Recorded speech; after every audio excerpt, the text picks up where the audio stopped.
Dr. Mark Changizi here, your Science Moment. We're nearly to 250 science moments, and it occurs to me, I sometimes imagine that everybody who's on this channel or seeing me posting this kind of stuff on Instagram or elsewhere knows my background, really knows who I am. But in reality, most people they drop in, they see a video here and there, and they may be wondering at this point, 250 science moment, and say, who the hell am I? Who the hell is Mark Changizi? Anyhow, I've seen a few videos, but I don't really know who he is.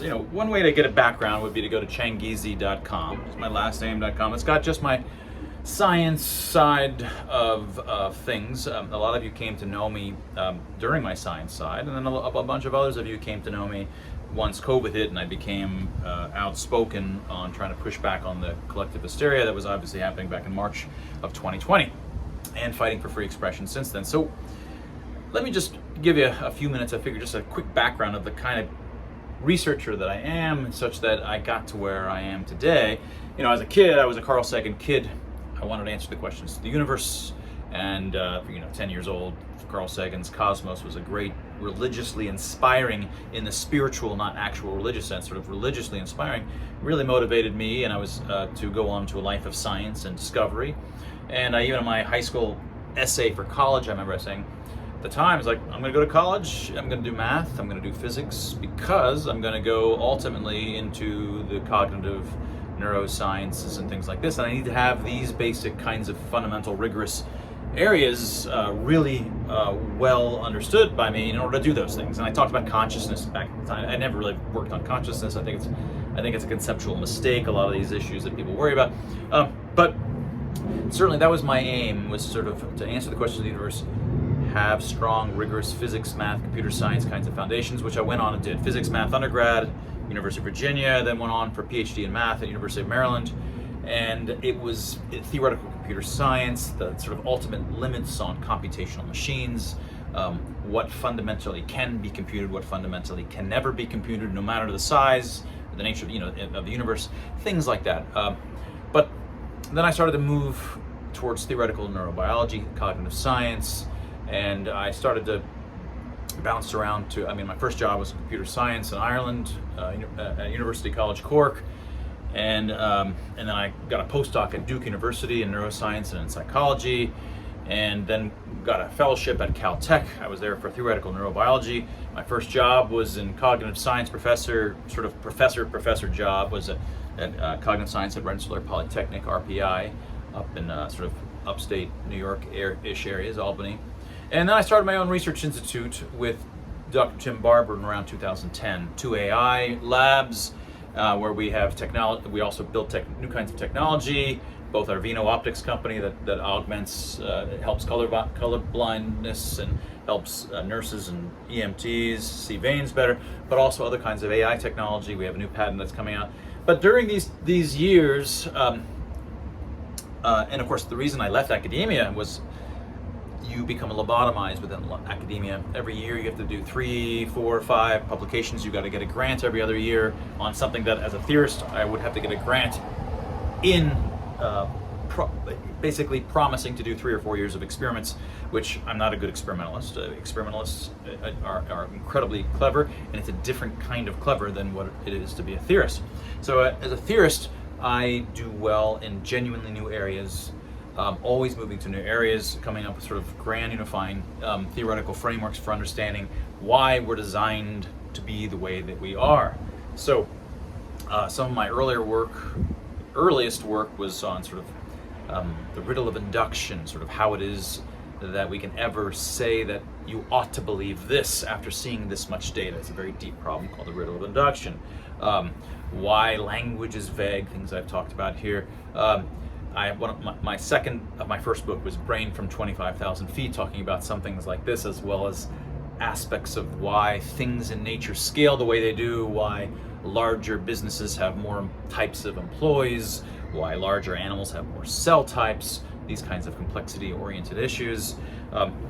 My first book, after my first popular book, was Vision Revolution, and I talk about a number of my discoveries there. One that I've talked about because it concerns Vino Optics, this sort of comes out of this discovery, which was that why do we have color vision? Color vision I showed is an empath sense. It really is optimized to see the blood under the skin in order to see health and state and emotions and blushes and blanches and these sorts of things. I also talk about in that book how it is that we came to read. We never evolved to read. We read because letters have culturally evolved to look like nature, harnessing your object recognition brain and turning it into a reading brain. Why do your eyes face forward, whereas bunny rabbits and horses and all these face sideways, and they get a full panoramic view, whereas we can only see the front half?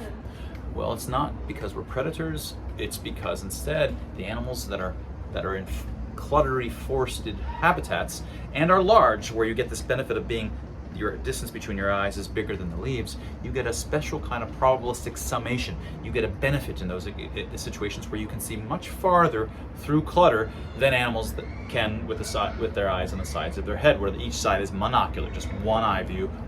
You get almost no binocular view where you get this benefit. You see more when your eyes face forward of your habitat, despite not seeing behind you. And why we see illusions. I have a TED Talk that I recommend that you go see. It's because your brain is trying to anticipate the next moment. And then a book after that, I spent a few years studying why we evolved language and arguing against how it is that we came to evolve to have spoken language, not writing, arguing against folks like Pinker and Chomsky that we never evolved to have language. Instead, we just have all of these instincts for recognizing events in the world, for example. And what language did, it got culturally up and running, and it culturally evolved to sound like events amongst solid objects, things that we're already good at processing. It seems that we have a language instinct, not because we have a language instinct, but because cultural evolution gave language the structures that we're already good at processing, which is why we're able to be such good language, so good at language, despite never having evolved for language at all.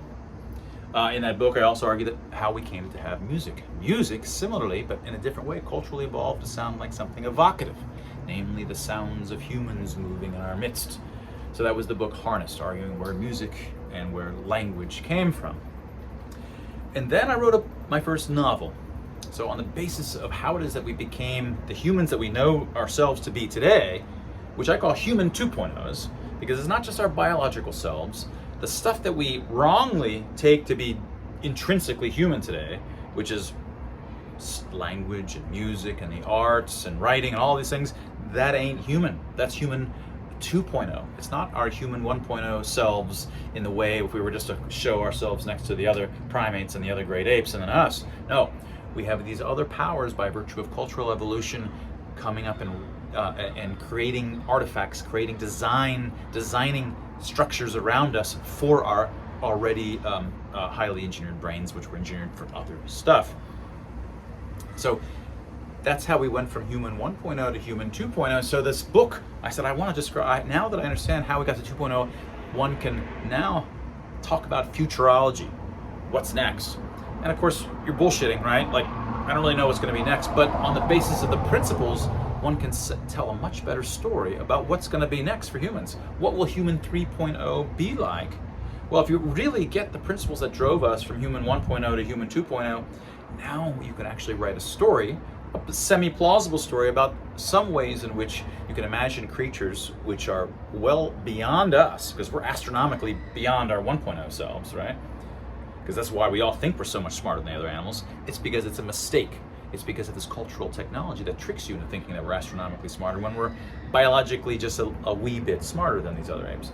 But these human 3.0s will be much advanced compared to us, but they're biologically the same damn thing, right? So that's what human 3.0 is about. It's half a novel, and then the other half is a series of essays about these topics.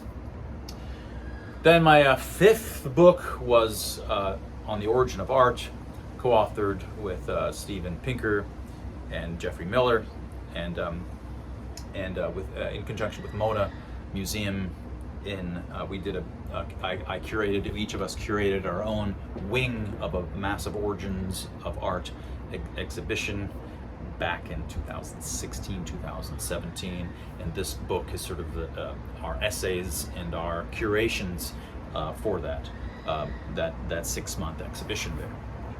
And then finally, the most recent book that I've talked a lot about, it's been the main big deep academic project that Tim Barber and I have been working on for the last 10 years.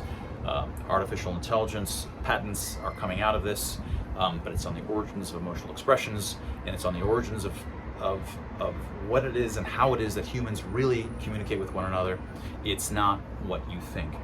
All of the stuff that I studied as a logician, A, B, therefore C, QED, none of that applies to how we communicate, whether we're doing with emotional expressions explicitly or whether we're doing it with words. All that we're doing in real life almost entirely, except in rare circumstances here and there, is done through emotional expressive type and negotiation stuff. And what this book does is it provides a mapping of here's negotiation talk, here's how we would have to talk to say the certain kinds of things if we want to negotiate, so that I want more of this and I'm not kidding around, whatever it might be, here's the emotion that signals that. And so it provides a translation back and forth between emotional expressions on the one hand and a compromise talk or negotiation talk that all social animals had to have a way of doing because they didn't have language. So that in some sense summarizes the scientific background, and the reason that many of you came to know me was that I was apolitical. I never talked about politics. I talked about free expression here and there on Twitter, but I didn't talk about left, I didn't talk about right. You could find no tweets of mine talking about Obama, or Bush, or Reagan, or any of this stuff, right? These are the same, over the years, they're just throwing the same kinds of bombs on either sides. It's all these group things, so I never came out and talked about any of this stuff. And when I came out in 2020, early March, coming out swinging because the world had all left and right and libertarians were all bouncing as one. And I said, holy crap, I can't just sit here and talk about the same stuff I've been talking about and doing my science moments on the same sort of small, short things on this interesting aspect of science. And no, the whole world is going nuts. And I can see it. I don't know why they can't see it. Why am I the only one? Of course, I wasn't the only one, but I hadn't found any of you all yet, right? There was a whole lot of you that also saw it in early March, and we found, Team Reality members have found each other, but at the time, totally alone, and just watching this in amazement. And I said, a lot of these supposed leaders as libertarians who respected civil liberties suddenly said, no, we totally have to violate civil liberties en masse to do all of these things, but none of which would even work, even if I didn't care about civil liberties. So that's when I stood up. I stopped talking about sort of just the science stuff that I had focused on for 10 years. And I started focusing more on civil liberties, freedom, free expression, emergent phenomena that trying to explain these kinds of large society level events, which is the kinds of things that someone who's researched the kinds of things that I have, which is always about how decentralized processes, whether they're cultural selection processes or natural selection processes, lead to design without a designer. And so that put me in a very different position than a lot of the other scientists. Epidemiologists don't think that way. They're not going to be able to understand the large societal level events. Lots of areas of sciences can be really bright in their fields, but if they don't think commonly about these selection pressures and emergent phenomena in these sorts of ways, they're going to be incredibly flat-footed to understand these sorts of events that we've been witnessing for the last 2.5 years. And so that's why I focused my Science Moment series is disproportionately on that, as well as larger psycho-societal issues with masks that we've talked about, and Tim Barber and my Free Expression Research Institute, freex.group. So that, I think, brings us from the very start, Carl Sagan answering the question of the universe, all the way to trying to stop the next collective hysteria. And that was your Science Moment.